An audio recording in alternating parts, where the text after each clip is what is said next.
नमस्कार दोस्तों, welcome to action study point. दोस्तों, इस वीडियो में हमारा जो प्रैक्टिस का सीरीज़ था उसका 10वां वीडियो है। और दोस्तों, ये जो सीरीज़ आपके लिए काफ़ी इंपॉर्टेंट होने वाली है, क्योंकि जो आपका एग्ज़ाम है दोस्तों, काफ़ी लोग पूछ रहे थे कि 18 अक्टूबर को एग्ज़ाम होगा। तो देखिए, 18 अक्टूबर की जो डेट है वो संभावित है। आप 18 अक्टूबर को मानकर ही तैयारी कीजिए। जैसे कोई अन्य सूचना आती है आपको ज़रूर दी जाएगी, लेकिन तब तक आप 18 तारीख को ही डेट मानकर तैयारी कीजिए, तभी आपको जो है फ़ायदा रहेगा। आइए शुरू करते हैं आज का वीडियो। देखिए, हमने जो इसका PDF है आपको टेलीग्राम से मिल जाएगा। तो आप कितने प्रश्न सही करते हैं हमें ज़रूर बताइएगा। आइए शुरू करते हैं आज का वीडियो। देखिए, पहला प्रश्न क्या है। कन्या भ्रूण हत्या एवं सामाजिक कुरीतियों को दूर करने के उद्देश्य से राष्ट्रीय बालिका दिवस कब मनाया जाता है? तो काफ़ी इंपॉर्टेंट प्रश्न है। कन्या भ्रूण हत्या एवं सामाजिक कुरीतियों को दूर करने के लिए जो राष्ट्रीय बालिका दिवस है वह प्रत्येक वर्ष भारत में जो है 24 जनवरी को मनाया जाता है। कब मनाया जाता है? 24 जनवरी को राष्ट्रीय बालिका दिवस मनाया जाता है। तो हमारा यहाँ पर ऑप्शन नंबर अगर आपने ए चुना था तो आपका जवाब जो है बिल्कुल राइट हो जाएगा। अब देखिए, यहाँ से दो प्रश्न और बनते हैं, वो आपको याद रखना होगा क्योंकि कन्फ्यूजन भी उत्पन्न होता है। देखिए, यहाँ पर बात हो रही है राष्ट्रीय बालिका दिवस, तो आपको राष्ट्रीय महिला दिवस और अंतर्राष्ट्रीय महिला दिवस का भी डेट पता होना चाहिए। तो देखिए, अगर हम राष्ट्रीय महिला दिवस की बात करें तो राष्ट्रीय महिला दिवस मनाया जाता है 13 फरवरी को। देखिए, दो चीज़ याद रखना है आपको, 13 फरवरी को राष्ट्रीय महिला दिवस मनाया जाता है। और अगर हम बात करें कि अंतर्राष्ट्रीय महिला दिवस कब मनाया जाता है, तो अंतर्राष्ट्रीय महिला दिवस जो है 8 मार्च को मनाया जाता है। देखिए, आपको तीनों पॉइंटर रखना है। 8 मार्च को अंतर्राष्ट्रीय महिला दिवस, 13 फरवरी को राष्ट्रीय महिला दिवस और जो है 24 जनवरी को राष्ट्रीय बालिका दिवस मनाया जाता है। तो ये 3 पॉइंट आपको हमेशा याद रखना है, कन्फ्यूज़न आपको यहाँ से नहीं होना चाहिए। दूसरा प्रश्न हमारा है कि जायर बोल्सोनारो किस देश के राष्ट्रपति हैं? देखिए, यहाँ से प्रश्न इसलिए बन रहा है कि जो जायर बोल्सोनारो थे इन्हें जो है गणतंत्र दिवस समारोह में जो है आमंत्रित किया गया था। तो सबसे पहले आप देखिए, जो जायर बोल्सोनारो थे ये ब्राज़ील के राष्ट्रपति हैं। किस देश के राष्ट्रपति हैं? ब्राज़ील के राष्ट्रपति हैं। तो हमारा ऑप्शन नंबर सी करेक्ट हो जाएगा। देखिए, ब्राज़ील के राष्ट्रपति बोल्सोनारो 26 जनवरी 2020 की गणतंत्र दिवस समारोह के जो मुख्य अतिथि थे, इसलिए जो है इनका नाम आपके लिए इंपॉर्टेंट हो जाता है। बात करें ब्राज़ील की, तो ब्राज़ील की राजधानी क्या है? ब्राज़ील की राजधानी है ब्राज़ीलिया। और यहाँ के जो राष्ट्रपति हैं तो आपने अभी नाम देखा, जायर बोल्सोनारो जो है यहाँ के राष्ट्रपति हैं। तो ये बात आपको याद रखनी है। अगला प्रश्न देखिएगा, तीसरा प्रश्न हमारा है द इकोनॉमिक इंटेलिजेंस यूनिट। देखिए, the economic intelligence unit Britain द्वारा जारी लोकतंत्र सूचकांक यानी कि जो डेमोक्रेसी इंडेक्स 2020 है, इसमें भारत की स्थिति क्या है? तो देखिए, काफ़ी इंपॉर्टेंट प्रश्न है। जो सूचकांक है यहाँ से प्रश्न बनते हैं। तो जो लोकतंत्र सूचकांक है इसमें भारत की जो स्थिति है यानी कि भारत जो है इसमें 51वें नंबर पर है। सही आंसर क्या हो जाएगा? ऑप्शन नंबर बी, भारत जो है 51वें नंबर पर है। इसके बारे में थोड़ा और जानना ज़रूरी है, क्योंकि देखिए 167 देशों के आकलन में भारत का स्थान जो है 51वां रहा है। यानी कि 167 देशों में भारत 51वें नंबर पर रहा है, जिसमें प्रथम स्थान पर नॉर्वे, दूसरे पर आइसलैंड, तीसरे पर स्वीडन रहा है। अंतिम स्थान उत्तरी कोरिया को मिला है 167वां नंबर।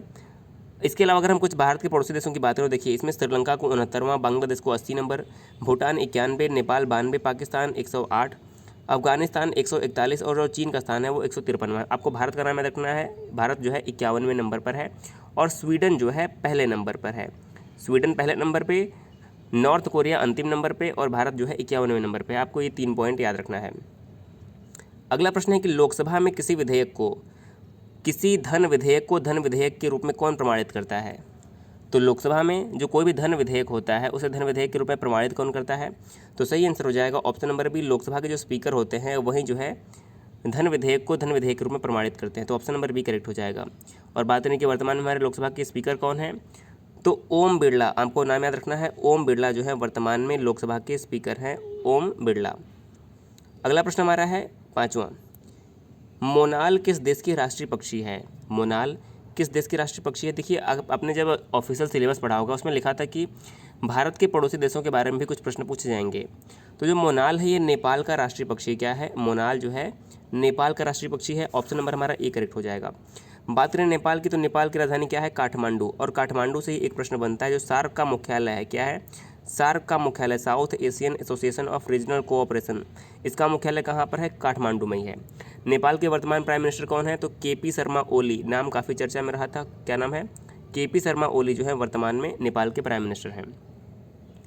अगला प्रश्न है 6वां प्रश्न, निम्नलिखित में से कौन सा क्षेत्र भारत का सबसे बड़ा कोयला क्षेत्र है? तो 4 ऑप्शन दिए हुए हैं। तो भारत का सबसे बड़ा कोयला क्षेत्र कौन सा है? ऑप्शन नंबर हमारा ए करेक्ट हो जाएगा, झरिया। झरिया जो है भारत का सबसे बड़ा कोयला क्षेत्र है। ऑप्शन नंबर हमारा ए राइट हो जाएगा। 7वां प्रश्न देखिएगा, भारतीय संविधान के किस अनुच्छेद का संबंध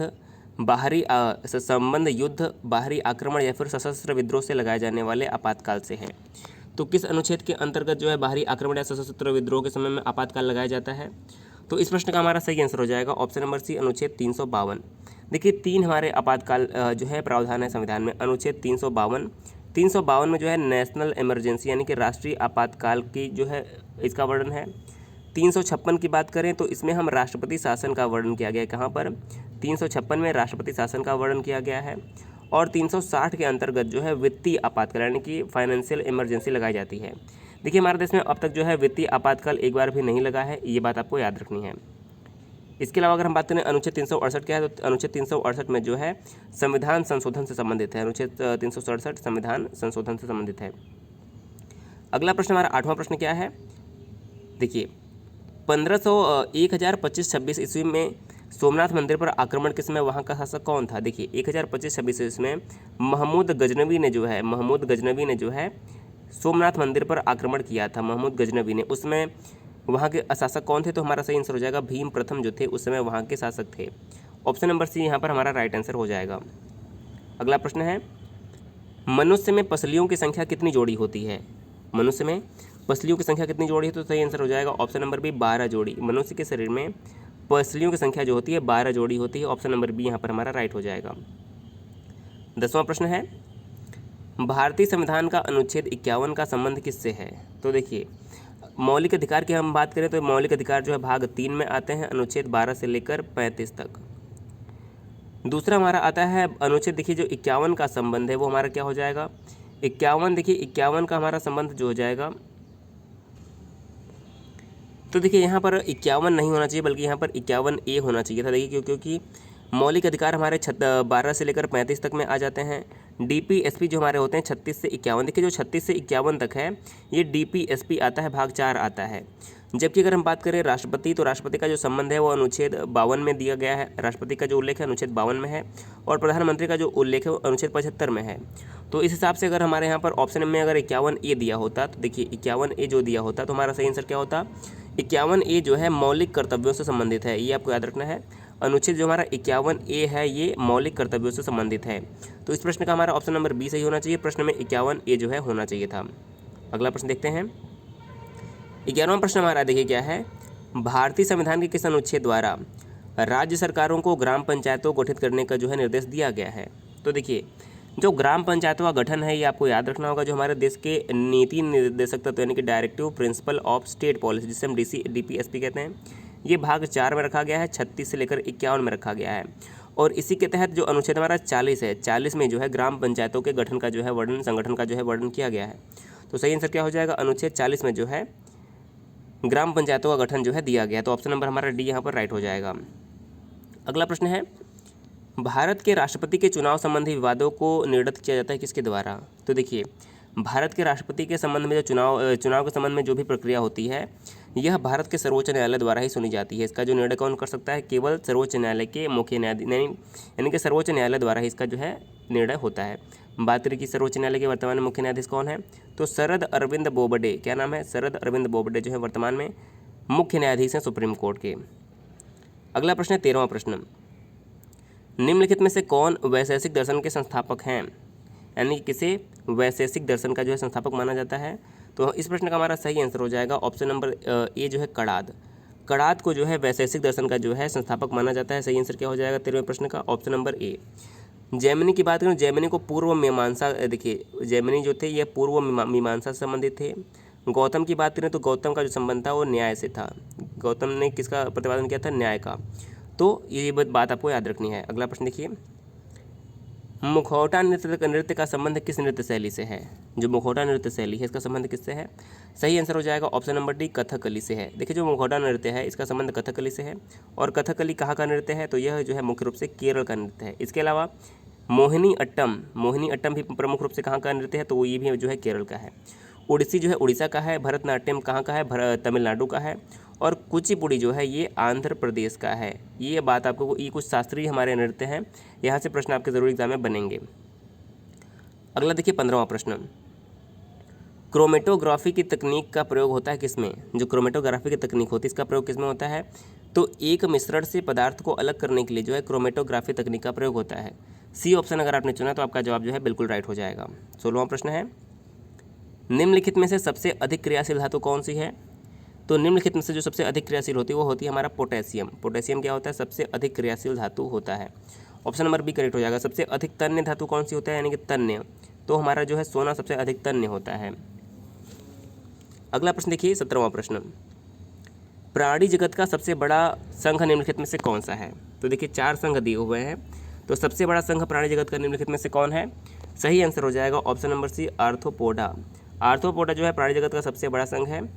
प्राणी जगत में सबसे बड़ा संघ आर्थ्रोपोडा है। पृथ्वी पर लगभग 2/3 जो जाती है वो आर्थ्रोपोडा की ही है। 18वां प्रश्न है, लॉर्ड रिपन के संबंध में निम्नलिखित में से कौन सा कथन सही है? तो लॉर्ड रिपन के बारे में आपको पहचानना है कौन सा कथन सही है। पहला ऑप्शन दिया है, स्थानीय सुशासन का जनक कहा जाता है लॉर्ड रिपन को, बिल्कुल सही है। देखिए लॉर्ड रिपन को ही भारत में स्थानीय सुशासन का जनक माना जाता है।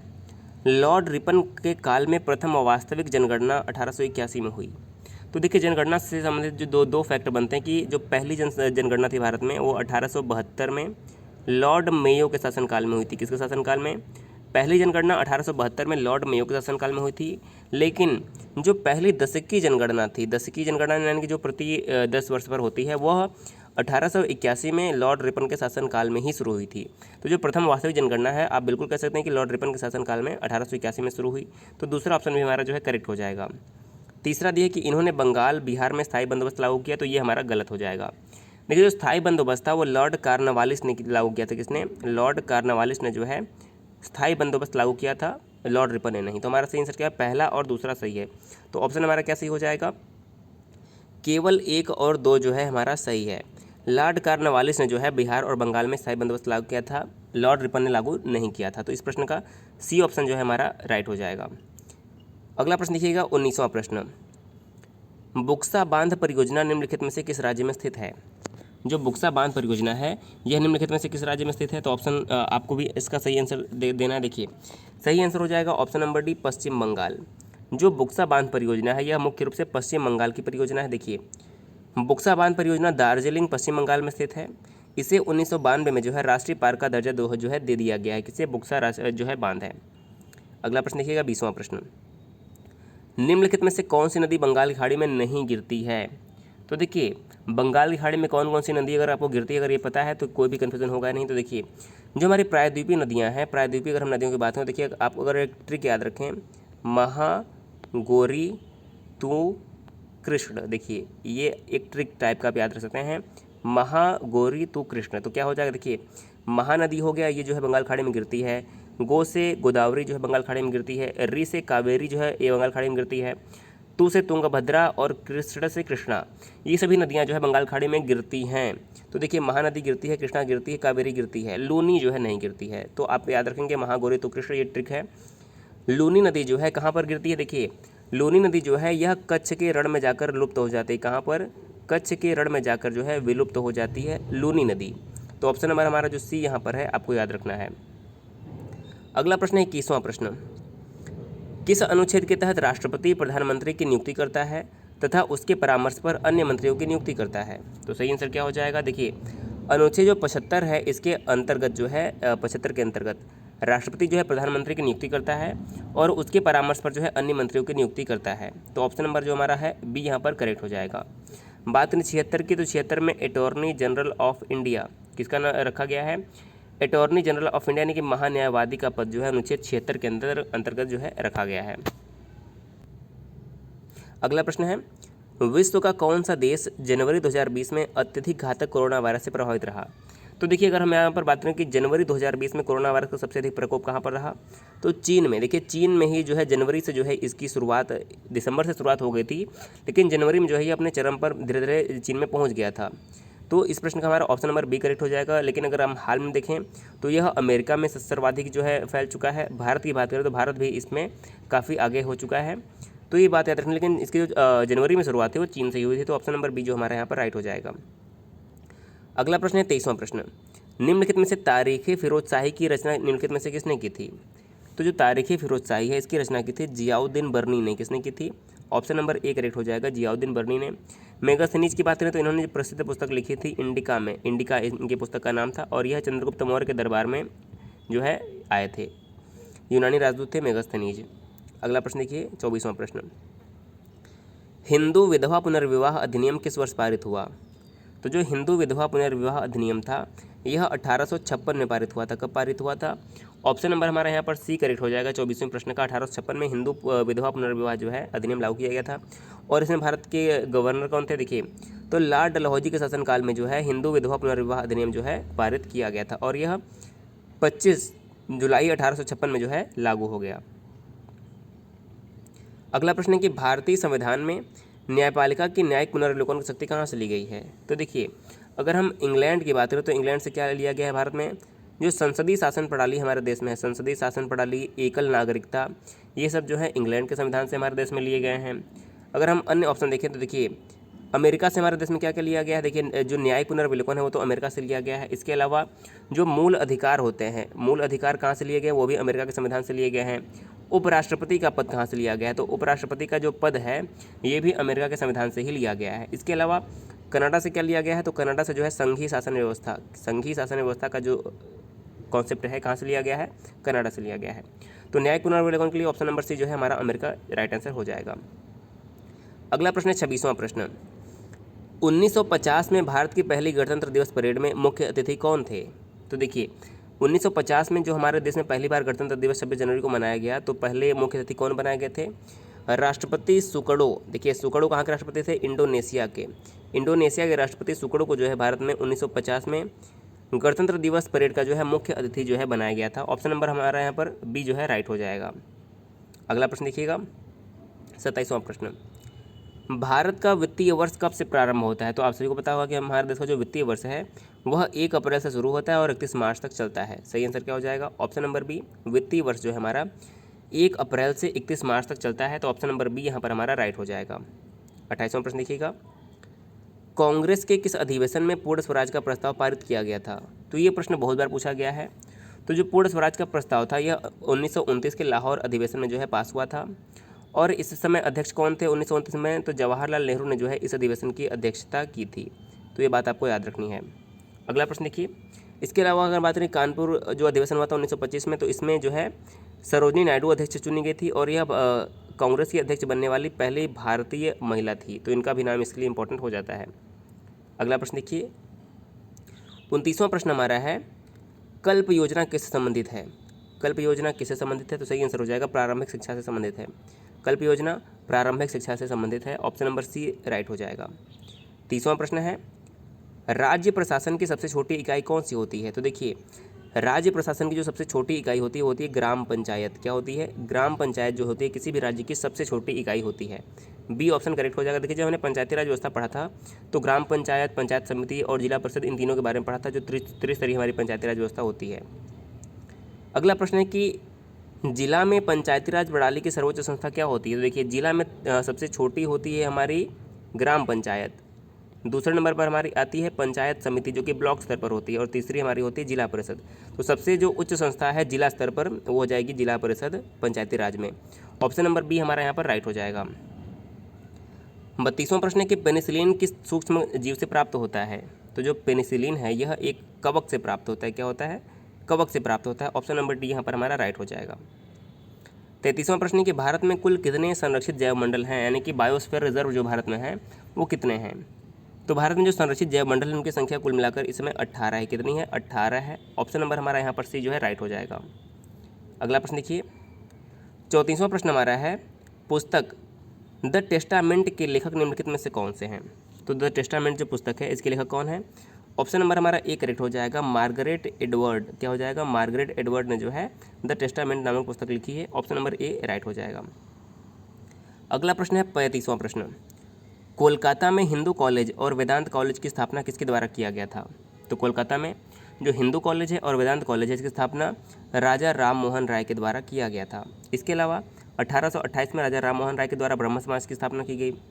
1875 में स्वामी दयानंद सरस्वती के द्वारा जो है आर्य समाज की स्थापना की गई, और 1897 में जो है स्वामी विवेकानंद के द्वारा जो है रामकृष्ण मिशन की जो है स्थापना की गई थी।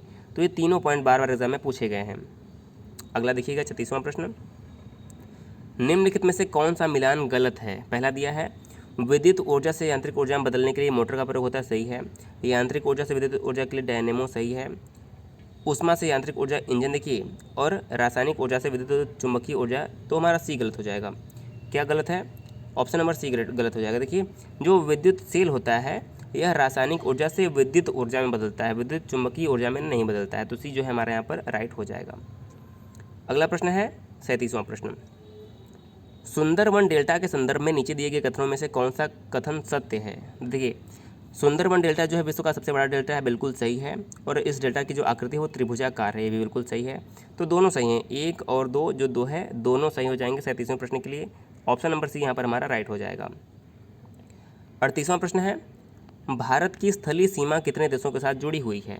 तो देखिए भारत की अगर हम स्थलीय सीमा की बात करें तो आप खुद अगर काउंट करें तो देखिए हमारा पहला क्या हो जाएगा, पाकिस्तान, दूसरा हो जाएगा अफगानिस्तान, तीसरा हो जाएगा चाइना, चौथा नेपाल, पाँचवा हो जाएगा भूटान, छठे पे हमारा हो जाएगा म्यांमार, और सातवें पे हमारा क्या आ जाएगा, बांग्लादेश। तो कुल कितने देशों से सीमा भारत की लगी हुई है? 7 देशों से जो है भारत की स्थलीय सीमा जो है लगी हुई है। तो पाकिस्तान, अफगानिस्तान, चीन, नेपाल, भूटान, म्यांमार, बांग्लादेश। सबसे बड़ी सीमा जो है बांग्लादेश के साथ साझा करती है, सबसे छोटी सीमा जो है अफगानिस्तान के साथ भारत बनाता है। अगला प्रश्न है सुंग वंश के बाद किस वंश ने भारत पर राज किया था? तो सुंग वंश के बाद भारत पर जो है कण्व वंश ने जो है राज किया था। किसने? कण्व वंश। ऑप्शन नंबर बी करेक्ट हो जाएगा।